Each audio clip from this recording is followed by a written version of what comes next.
So you received a cease and desist letter. Hi, I'm Courtney English, trademark attorney, and we're going to talk about cease and desist letters.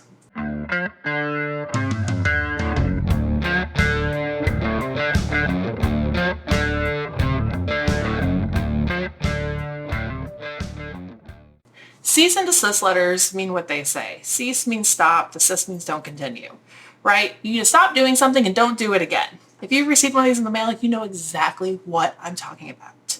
A cease and desist is a very common tool used by lawyers, business owners, professionals, really anybody who is in the commerce or business space to try and draw attention that you need to stop doing something because you are violating a law or maybe a right or privilege.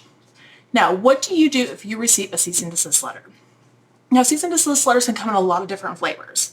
They can be, again, for a right, an action. They can be for defamation. There's a lot of different ways they are used. But for our purposes, if you got a cease and desist letter on a trademark, that's what we're going to address. Now, what happens if you receive a cease and desist letter that you are using someone else's trademark and that you must stop immediately and not continue?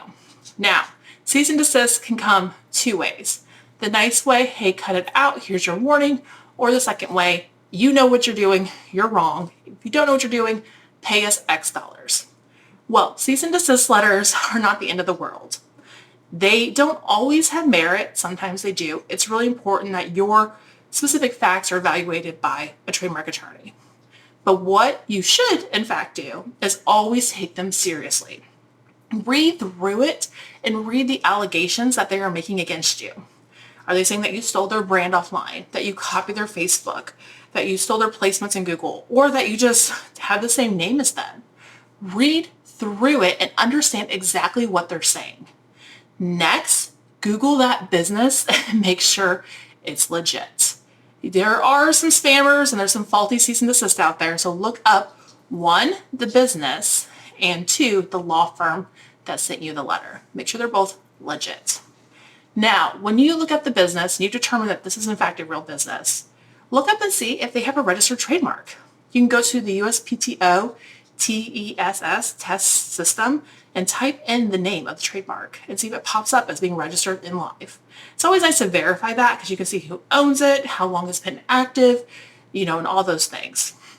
Now, finally, when I tell people to receive a cease and desist, determine if you are in fact infringing. Now, you might have the same name, but totally different business services. Let's talk about Dove chocolate and Dove body soap, right? They both have Dove, but they're totally different lines of products and services. So if I'm going to buy Dove chocolate, I am not going to be confused that I need soap. Read through it, see what they're selling and what you're selling or doing, and see if there's in fact any blurred lines there. Now, after you've determined those things and you kind of get a grasp around what you're dealing with, it's a great time to reach out to an attorney. Now, if the whole thing overwhelms you from the get-go, then yes, you can reach out to an attorney right off the bat to help you work through that. But I find the most value is in if you understand as a business owner what the allegations are being made against you first, and then we can talk about them. Now, again, if that's overwhelming, I'm always happy to break that down for folks and walk them through the allegations that are made. You should never ignore a cease and desist letter. That is my biggest red flag here.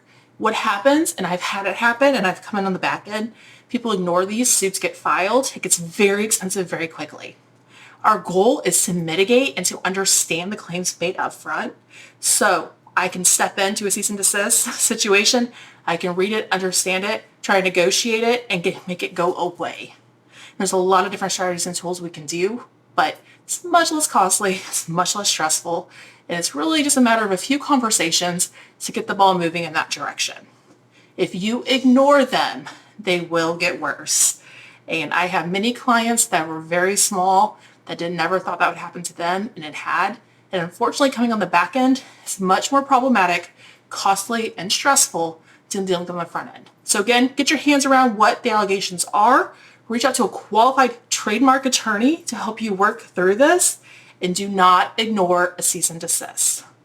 Like, subscribe if you have questions, drop them below. If we can help you, please feel free to reach out today. You can email us, you can message us, however you want to get in contact, we're here to help.